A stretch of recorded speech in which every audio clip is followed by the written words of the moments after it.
मुस्लिम league नून के रहनुमा राना सनाउल्लाह इस वक्त मीडिया से गुफ्तगू कर रहे हैं। उसके बाद गिनती में हमने अपने वर्कर्स को, अपने एजेंट्स को ये कहा हुआ है कि वो गिनती के वक्त मौजूद रहेंगे।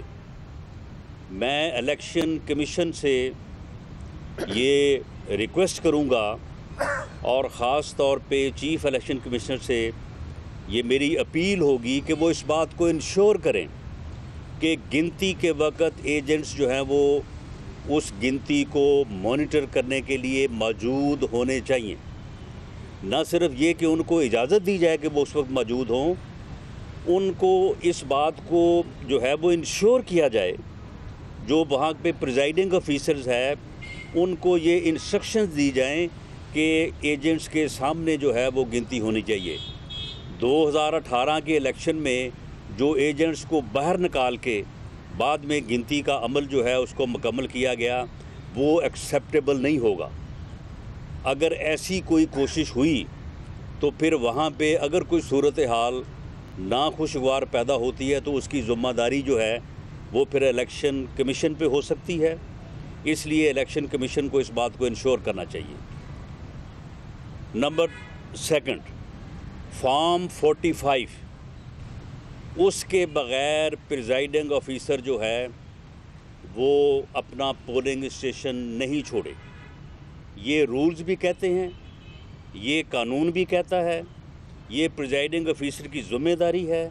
और इलेक्शन कमीशन जो है, इलेक्शन कमीशन की ये रिस्पॉन्सिबिलिटी है कि वो इस बात को इंश्योर करें कि प्रिजाइडिंग ऑफिसर जो है वो जब गिनती मुकम्मल हो, वहाँ पे जो भी रिज़ल्ट मुरतब हो वो फॉर्म 45 पे, ये बात जगह ऐसे किया जाता है कि जी कच्चे कागज़ पे ऊपर रिज़ल्ट लिख के दे। ये कच्चे कागज़ पे हमने कोई किसी पोलिंग स्टेशन पे कच्चे कागज़ पे हमने रिज़ल्ट नहीं लेना।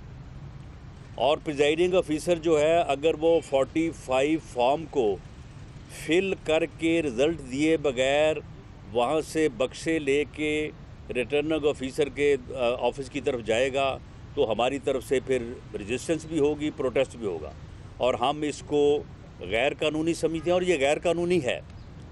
और election commission, chief election commissioner साहब इस बात को इंश्योर करें कि अपने प्रिजाइडिंग ऑफिसर से कहें कि वो फॉर्म 45 जो है उसको फिल करें वहाँ पे मौके पे, और उसके जो है वो उसकी कॉपी जो है वो हमारे पोलिंग एजेंट्स को भी दें और जो दीगर कंटेस्ट कर रहे हैं लोग उनको भी दें।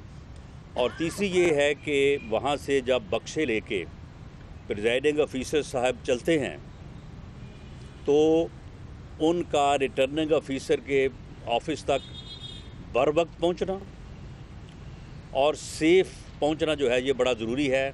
इस बात का ख़ास तौर पे एहतमाम किया जाए।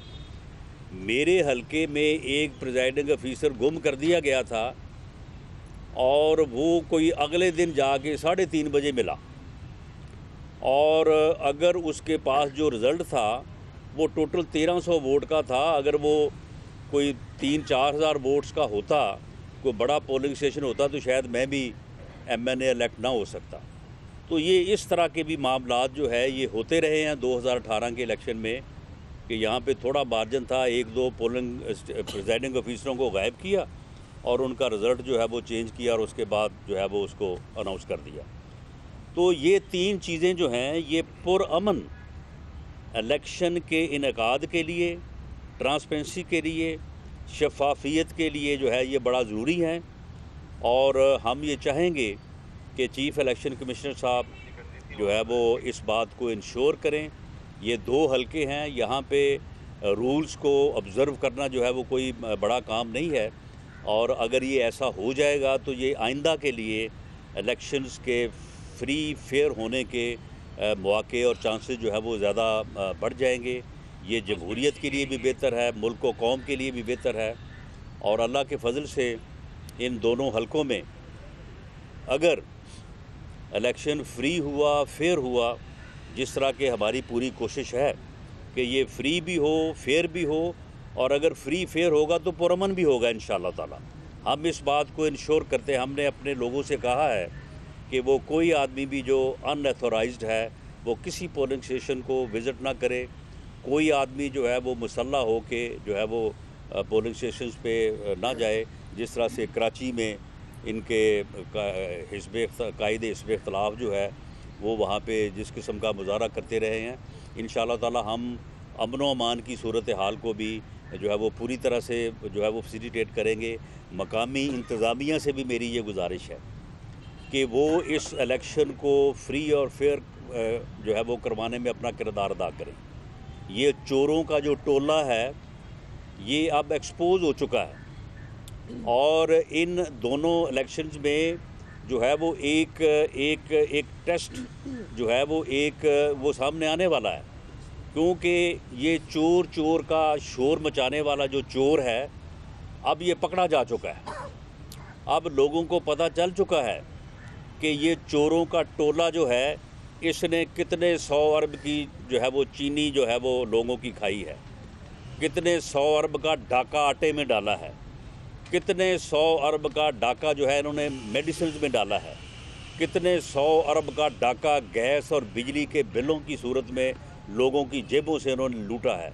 तो अब ये पूरा टोला जो है ये एक्सपोज हो चुका है और अब लोगों को ये पता चल चुका है कि इनका वतीरा ये है कि अंदर से चोरी करो, अंदर से जो है वो खाए जाओ और ऊपर से चोर का शोर मचाए जाओ, ताकि लोग जो है वो कन्फ्यूज़ रहें। अब ये कन्फ्यूज़न जो है वो आवाम की दूर हो चुकी है।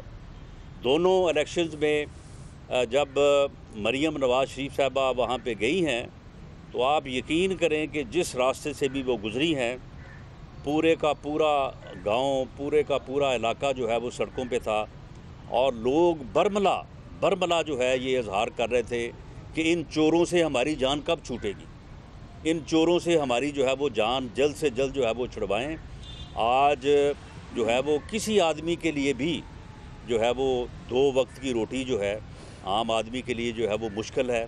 उसकी वजह ये है कि अब जब बिजली के बिल आने हैं अप्रैल में तो उस वक्त जो कोहराम मचना है तो इस टोले को उसका पूरा एहसास है। तो इसलिए हो सकता है कि ये टोला जो है ये अपनी बका के लिए जो है वो कोई ऐसी हरकतें करे कि उन हरकतों से जो है ये इलेक्शन को जो है वो डिस्प्यूटेड कर दे, इलेक्शन को जो है वो ख़राब करे। तो ये मकामी इंतज़ामिया के बग़ैर, जो मकामी ऑफिसर्स हैं उनके बग़ैर ये मुमकिन नहीं हो सकेगा। मैं उनसे ये गुजारिश करूँगा कि अगर आपके इस किस्म के किसी एक्ट से जो है अगर वहाँ पे लॉ एंड ऑर्डर की सूरत हाल पैदा होती है, उसके नतीजे में फिर जो वहाँ पे सूरत हाल होगी वो कोई अच्छा नहीं होगा। और ऐसी सूरत में अगर कोई वहाँ पे नुकसान होता है तो फिर सारी ज़िंदगी आपको इंक्वायरीज भुगतनी पड़ेंगी और आप सारी ज़िंदगी जो है वो आपको जो है वो केस भुगतने पड़ेंगे और नौकरी भी जाती रहेगी। और अगर आपने कानून का साथ दिया, अपने आप को जो है वो रियासत का मुलाजम समझा, इस चोर टोले का ग़ुलाम ना समझा, तो इंशाअल्लाह ताला ये आपकी ट्रांसफ़र के अलावा कोई कुछ नहीं कर सकता। कोई गवर्नमेंट के पास और कोई हथियार नहीं है कि वो किसी भी सरकारी मुलाजम को जो है वो अगर वो सही काम कर रहा है। और मैं ख़ुद अपने एक्सपीरियंस की बुनियाद के ऊपर कह रहा हूँ कि जो ऑफिसर लॉ और जो है वो मेरिट के ऊपर जो है वो बात करता है, गवर्नमेंट उसका कुछ नहीं बिगाड़ सकती और ऐसा करने की किसी में जो है वो हिम्मत नहीं हो सकती। तो इसलिए मेरी उनसे भी ये गुजारिश है, बड़े अच्छे ऑफिसर्स हैं वहाँ पे जो लगे हुए हैं, उन्होंने हमारे साथ भी पहले काम किया है। जो CPO गुजरांवाला है, जो RPO साहब हैं, डिप्टी कमिश्नर और कमिश्नर साहब हैं, इसी तरह से सियालकोट में जो DPO और डिप्टी कमिश्नर साहबान हैं। तो मेरी उनसे ये गुजारिश है कि वो इस बात को इंश्योर करें कि ये फ्री और फेयर इलेक्शन हो। और जो लाहौर में मुस्लिम लीग नून के रहनुमा राना सनाउल्लाह मीडिया से गुफ्तगू कर रहे हैं।